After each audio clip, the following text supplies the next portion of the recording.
आज गुढीपाडवा आपला चैत्र महिन्यातला पहिला म्हणजे नवीन वर्षामधला पहिला सण गुढीपाडवा. प्रत्येकजण आपल्या घरामध्ये गुढी उभी करतो.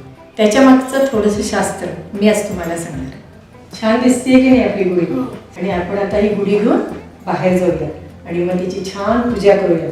म्हणजे आणि ही जी गुढी आपण उभी करतो ही नेहमी आपण आंघोळ करून शुचिर्भूत व्हायचं आणि साधारण 7:30-8च्या आधीच लावायची. म्हणजे 11-12 वाजता वगैरे काही लावायची. आपण तिची पूजा करायची, हळदी कुंकू व्हायचं, फुलं व्हायची आणि त्याला गुळाचा नैवेद्य दाखवायचं आणि संध्याकाळी 4-4:30ला आणि मग गुढी उतरवायची. त्याला गुढी काढणे म्हणत नाही बरं का, त्याला गुढी काय म्हणतात, उतरवणे. आणि मग तशी ती गुढी उतरवून आपण घरामध्ये आणायची आणि ठेवून द्यायची. आणि दुसऱ्या दिवशी ज्या वेळेला आपण त्याचं वरचं काढतो त्या दिवशी ठेवायची तिला. आणि त्या ज्या गाठी असतात ना त्या आपण खायच्या. म्हणजे आपल्याला उन्हाळा अजिबात बाधत